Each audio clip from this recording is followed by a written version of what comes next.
ekranı kaldırın. 2 yaşından küçük çocuklar için kabin ekibi tarafından bebek kemeri verilmektedir.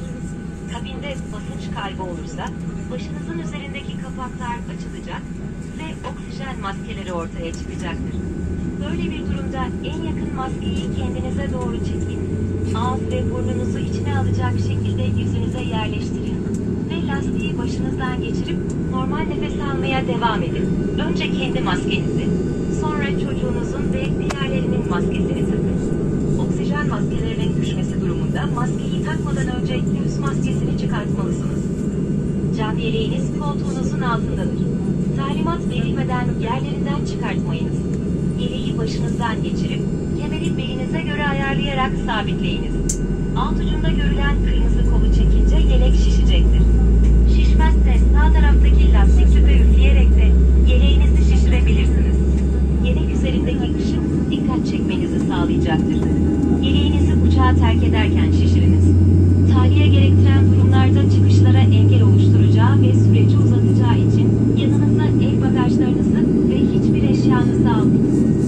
Sivil havacılık kurallarına göre yolcuların kabin ekibinin talimatlarına, kemer ikaz ışıklarına ve tüm diğer ışıklı uyarı, işaret ve semboller in the forward area or over the wings.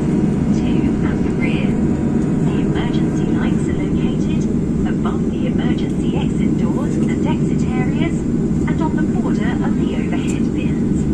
The path lights are located through the aisle. To fasten your seatbelt, insert the metal tag into the buckle and tighten. To unfasten, lift up the metal flap on the buckle and pull apart. In case of pressure loss, oxygen masks will drop from the panel above your seat. In this case, pull the nearest mask towards you. Place it over your nose and mouth. Adjust the headband and breathe normally. Put on your mask first before helping your child or others. If the oxygen masks are dropped, you should remove the face mask before putting on the oxygen mask. Your life vest is located under your seat.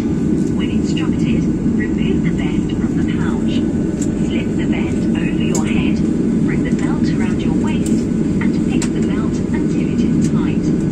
To inflate your vest, pull down the red tag as shown.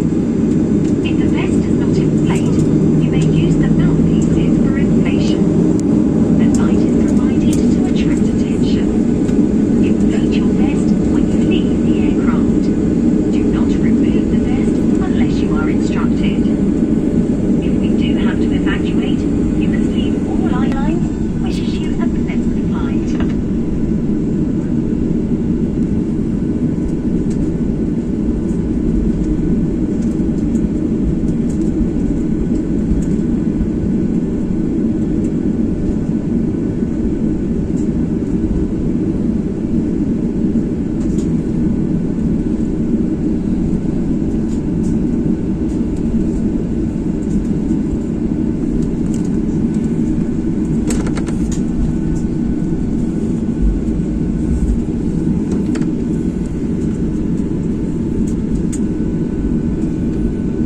Bayanlar, baylar ve sevgili çocuklar, Türkiye'nin en yeni uçaklarına sahip Pegasus Hava Yolları'nın TC4864 sefer sayılı sedef isimli Boeing 737-800 uçağına hoş geldiniz.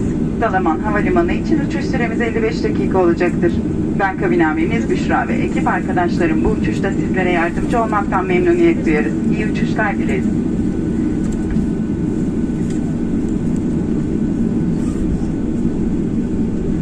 Ladies and gentlemen, dear children, Pegasus Airlines, home to the youngest fleet in Turkey, would like to welcome you on board our Boeing 737-800 aircraft. Flight time to Dalaman Airport will be 55 minutes. My name is Büşra. I am the senior cabin crew on this flight. Me and my crew wish you a pleasant flight.